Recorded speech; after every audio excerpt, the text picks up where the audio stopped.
Hello everyone, আমি দেবযানী আর আমার নতুন একটি ব্লগে তোমাদের সবাইকে জানাই অনেক স্বাগত। সকালবেলা ঘুম থেকে উঠে আমরা সব ব্রাশ করতে করতে উঠোনে পায়চারি করছিলাম। আর তারপরে গতকাল রাত্রিবেলা ছিল ঘুগনি বানানো, সেই ঘুগনি আর মুড়ি আর চা, এই হচ্ছে আজকে আমাদের সব ব্রেকফাস্ট। তারপর তো রান্না বান্না আছেই। তো স্নান টান সেরে পুজো দিয়ে বসলাম, আর ওরা দুজনে গেছে বাজারে, আর ঘরের সব কাজকর্ম এমনি হয়ে গেছে। আসলে শুধু রান্নাটা শুরু করব, সব কিছু রেডি আছে, তাড়াতাড়ি হয়ে যাবে। আর স্নানে গেছি, এসে দেখলাম ফোনের মধ্যে দুটো মিসড কল। এখন রাস্তায় রয়েছে, আমি এখন ফোনটা ধরতেও পারছি না। আমাকে বলে খালি বাথরুমে গেলেও তুমি সঙ্গে সঙ্গে ফোন রাখবে। এই ঘরটা মুছে ওই ঘরে চলে গেছি। এই ঘরে দুটো অবশ্য ফোন ছিল, এই ফোনটাতেই ফোন করেছে। তো এখন একটু রেস্ট নিই। আর ওরা দুজনে সকালে ঘুগনি মুড়ি খেয়েছে, আমি এখনও কিছু খাইনি, খাবো। না, আমি ঘুগনি মুড়ি খাবো না, পেট ভরে থাকবে, আমি ওটস আর টক দইটাই খাবো। তো এখন একটু এই পাখার তলায় বসলাম, আর ওই করে যাবো রান্না করে। অনেকগুলো কাজ আছে, গিয়ে করতে হবে। অনেকগুলো না, বাসন টাসনও সব ধোয়া আছে, শুধু ওই রান্না, মাংস আসবে, রান্না করবো ব্যাস। তো আগের দিন রাত্রিবেলা বসে বসে রসুন ছাড়িয়ে রেখেছিলাম, মানে রান্নাঘরের সমস্ত কাজগুলো রেডি করে রেখেছিলাম যাতে সকালে আজকে বেশি রকম ঝামেলায় পড়তে না হয়, মানে দেরি যাতে না হয়। তো আর এই কদিন ধরে আমাদের অনেকটা রাত হচ্ছে ঘুমাতে। আমার হাজব্যান্ড আর আমার বোনপো সারা রাত জেগে জেগে খালি গল্প, ফোন দেখছে, এটা ওটা সেটা, অ্যামাজন দেখছে, বিভিন্ন রকম তাদের চলছে। তো এই নিয়ে আমাদের অনেকটা করে মানে রাত হচ্ছে ঘুমাতে, আর সকালবেলাও দেরি করে ওঠা হচ্ছে। তো ওই জন্য রাত্রিবেলা কালকে ওরা এই ঘরে ছিল, আমি খাওয়া দাওয়া সমস্ত কাজকর্ম হয়ে যাওয়ার পরে আমি বললাম যে না, আমি রসুনটা ছাড়িয়ে নিই। তো প্রায় 12টা বাজে তখন আমি বড় ঘরে আসলাম, মানে রান্নাঘরের কাজকর্ম সেরে। তো আজকে মাংস রান্না হচ্ছে, তো তার সাথে তো আমাদের করলা ভাজা থাকবে। তো করলা সেদ্ধ বেশ কিছুদিন ধরে খাওয়া হচ্ছিলো, আজকে করলা আলু ভাজা করছে, আর সাথে ওই নান্দা ভাঙার যে পটল, আমাদের এখানে বিখ্যাত পটল, নান্দা ভাঙার পটল, যে সেটা ভাজছি। আর দুটো রসুন দিয়েছি বড় বড়, কারণ আমার বোন বউ খেতে ভালোবাসে আর আমি খেতে ভালোবাসি। গোটা যে রসুন চটকে ভাতের সাথে মেখে খেতে উফ অসাধারণ লাগে।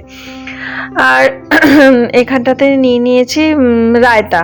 তো রায়তাটা বানিয়ে নিচ্ছি, ওদিকে চিকেনটা কিন্তু এখনো হয়নি। রায়তাটা বানিয়ে একটু ফ্রিজে রেখে দেবো, এর মধ্যে বিট নুন দেবো এক্ষুনি, মানে সব কিছু দিয়ে দিলে না, মানে বিশেষ করে লবণটা দিলে একদম গলে যাবে রায়তা। তো ওই জন্য বিট নুনটা পরে দেবো। ওর মধ্যে একটু রোস্টেড মৌরি গুঁড়ো দিয়েছি, গোলমরিচ গুঁড়ো দিয়েছি, শুধু বিট নুনটা দিইনি। আর এদিকে চিকেনটা কষিয়েছে, তো আমার বোনপোকে ডাকলাম, খোকা খোকা এ করে আয়, আজ চিকেন কষিয়েছি, খাবি আয়।